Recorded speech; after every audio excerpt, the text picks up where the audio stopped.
o'zim Qo'qonliman, lekin Toshkentda yashayman 25 yildan beri. Instagramda ko'rib shu videoni xohlab kelgandim. Men kutganimdek natija bor. Ona yaxshimisiz? Salomatmisiz? Qalaysiz? Bugun mojaramizni yakshanbasi ham olyapmiz. Oyog'imizdagi shporlar, tuzlarga litsen olyapsiz. Qanaqa o'zgarish? Ancha o'rg'larim qoldi. Kamaydimi? Yaxshi. Aha, juda yaxshi. Ularni topdim. Ha? Yuklarni topib oldingizmi? Malades. Obajon, Qo'qon qaysi shahardansiz? Qo'qon Qo'ydadan. Ha, bu yerda. Bugun ikkinchi kun, xudo xolasa. Ikkinchi kun. Og'riqlar sal bo'lsa ham yengilladimi? Og'riqlar yaxshi. Ha, yaxshi, malades. Xo'p, uzoqdan keladigan bemorlarga, bizga mo'ljamizga qoniqish hosil qilayotgan bo'lsa, tavsiya bera olasizmi? Malades. Men kecha kelgan paytim kayfiyatim juda ham pastlab ketyapti, lekin bugun ancha ko'tarinki.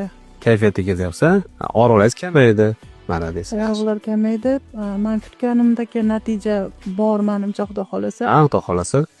Yaxshi, kelinglar sizlar ham. Men o'zim Qo'qonliman, lekin Toshkentda yashayman 25 yildan beri.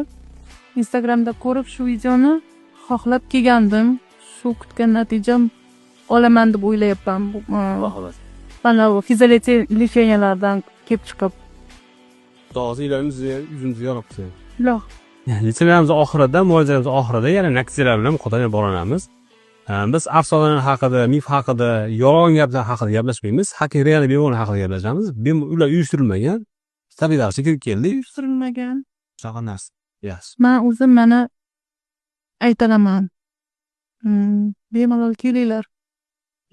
Menda tushkun kayfiyatga tushib qolmanglar. Yaxshi mana. Malades. Yuribman. Yotuvdim kecha ham. Zo'r. Xo'p, bizni uzoqdan kuzatayotgan bemorlarimiz qo'rqmasdan kelishlari mumkin. Xudo xolasa yaqin kunlarda o'zimizga ham yotoqqa sharoitimizni tayyorlayapmiz. Yotib davolanish imkoniyati bo'ladi. Hammalarga xayrli kun.